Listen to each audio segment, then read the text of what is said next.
Da-da-da. That's right, here today, me being Alter, to walk you through my song Common Sense. My editor and good friend Kody, bam, has told me that I need to take more snack breaks before I record these things in order to boost my energy, because I had to go on an old hard drive, I had to find old samples, I had to download the old version of Massive, because that's in here, because I didn't know about Serum, because it didn't exist when I wrote this song production-wise. The other component to this is that I recorded these vocals at a different space, not on my microphone, with my friend and very good mentor, Binks. He has also helped on tracks like I Want Love, and he is subliminally involved in a lot of my writing process still to this day. All of the recording and the comping and making sure that it sounded the right way was done at his space.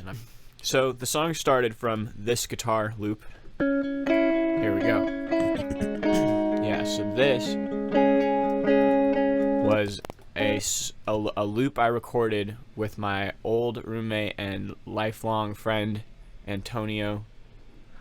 Goes by Jams. We recorded this loop one night, and it was just magical. We didn't have a lot of the cool plugins that exist now, and so we were recording sort of like Focusrite, I think it was, interface, so it gave it this weird kind of analog tone. It had this drive knob, so we used that to record it.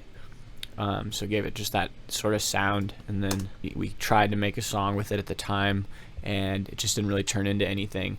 I took that and some other things and kind of made a remix, gave that to Vitali, one of my executive producers for video.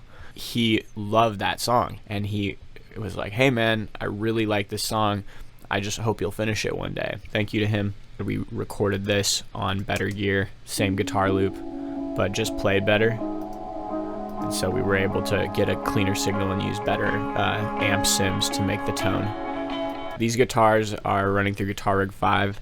This preset, Clean Cave, in Guitar Rig 5 was one of my favorites. The second time that Antonio met up with me and played, he gave me some cool bass parts as well, which is this. And then these other kind of chuggy guitars. And I used them to blend together to make this sort of hyper...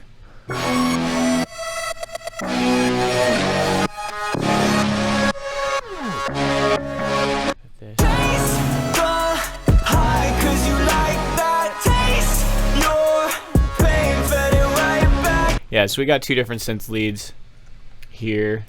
Just a Serum patch. One of my little simple ones. So the bass is just kind of using an auto filter here with the envelope to trigger with the transient. So it's giving it that wow, wow. But I just liked how that made it feel kind of, I don't know, confident. I almost got lazy and didn't show you the beginning to this session because two reasons. The actual original session to this is over a decade old, and I don't have it anymore. It's a completely different song. I pulled these pieces from 4 to 5 old versions of this song, and then this, through many versions, became Common Sense. There's some melodies here that I was singing to.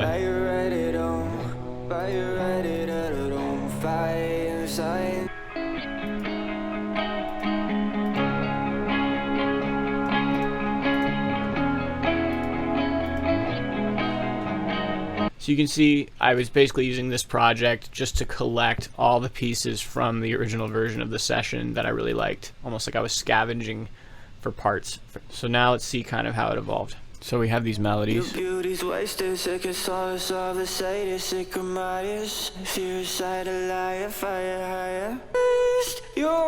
drug, you feel lucid, waste my time, I feel stupid. Baby, see you right. Maybe see you right, maybe say you're right. Once I did the mumbles, I started writing lyrics. My roommate Jay helped me change one of the lines on here.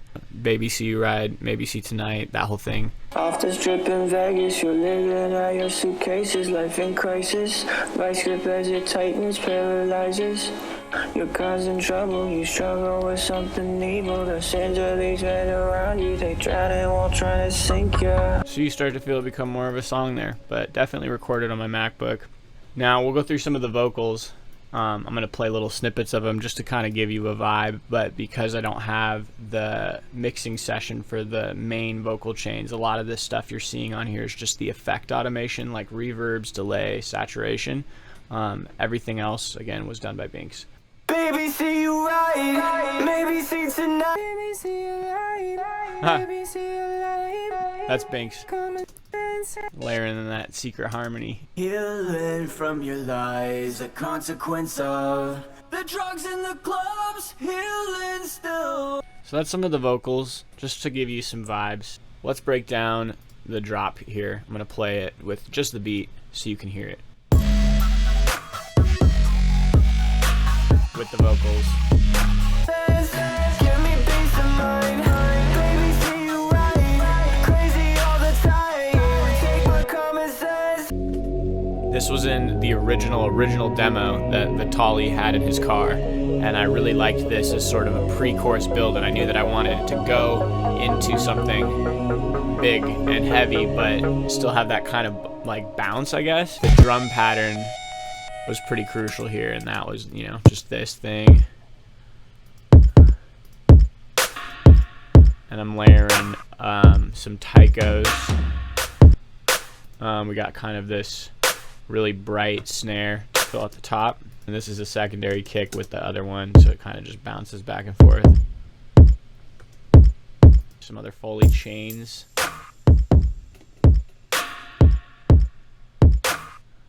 Bring in the percussion,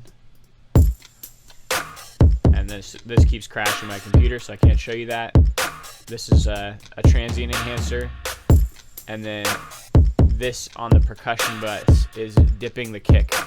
That MIDI trigger right here is on this note, and it is in this instrument rack. I have these things called external instrument controller or something like that.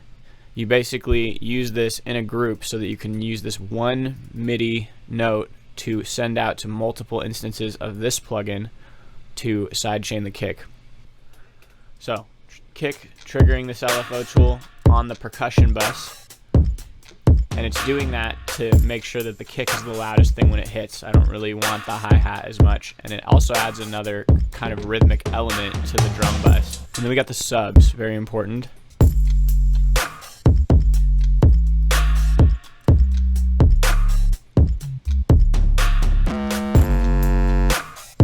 Just have a basic operator here.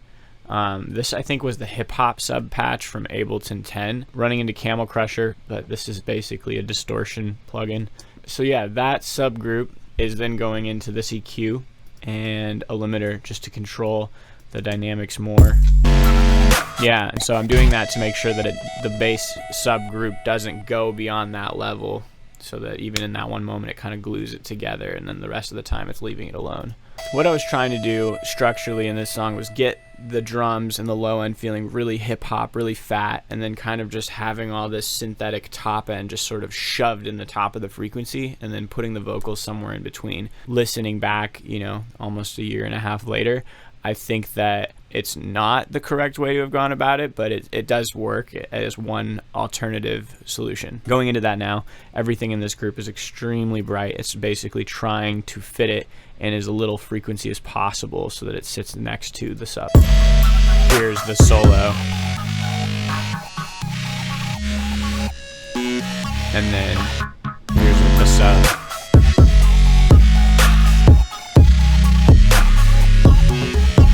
When we listen to this part, I feel like this feels more lush.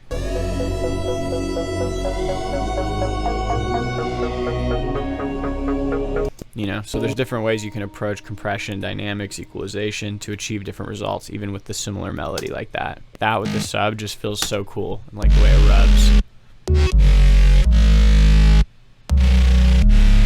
So what's interesting here, there's a lot of different layers spatially put in different parts of the spectrum, so you kind of get a lot of little, this one's very kind of, you know, fuzzy and in the middle.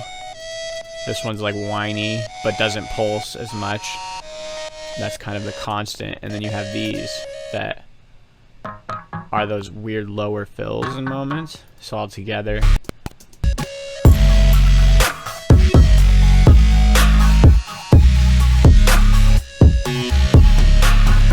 This is just that guitar from the beginning, messed with. Probably beats mode. Yeah, beats mode pitched up 12 with some transients to give it the pulse, and then just a lot of aggressive stuff happening to it. Like this would be without all of it.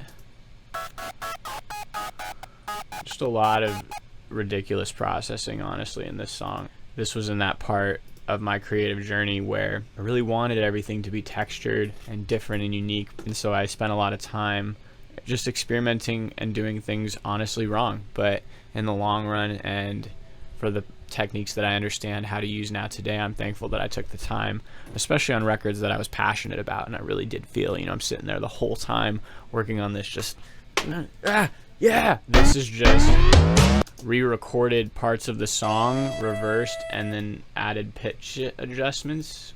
I felt like it hit. Just to add some spice, some fill. So we have all these different buses. We got the drop instrument bus. This has track spacer on it, and this is basically dipping the lows in the vocal, and this is using right here the hook vocal to sidechain that so that it clears room for the synth when the actual vocals are in there. Baby, see you right, maybe see tonight. Take my common sense, give me peace of mind. And that's not on the sub because I don't want the sub to be dipped by the vocal. Baby, see you right, maybe see tonight. Take my common sense. I have a little master EQ on here, and again, this is where I was talking about earlier, trying to force it into this specific region so that it would sit nice with those big punchy drums and stuff that I had selected. Then once that's going through all those buses go into this master group, and this group has some basic limiting done to it, some basic EQ. During my sessions with Binks, I was also producing a record for him called Crushin', and he really liked how the instrumental sounded limited before he would add his vocals on top. And so I started conceptualizing, well, what if I did that internally in my sessions? Like mix the beat and master it on the instrumental, and then add, a vocal bus on top of it and do that processing, and then just use a final limiter on the master, which is what I'm doing here. I feel like this is one of those sessions where I look back and I do see the growth because I understand how to not use so many things to get to the same result, and how to just use level and better sound selection to achieve the results, or better arrangement and design as well to create better mixing scenarios.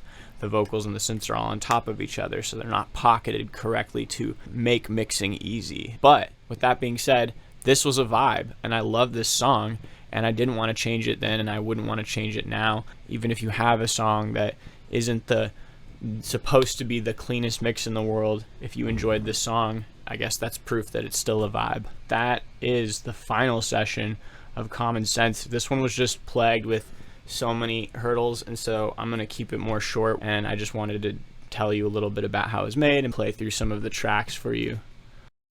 Hey man, finish this song. I like this song.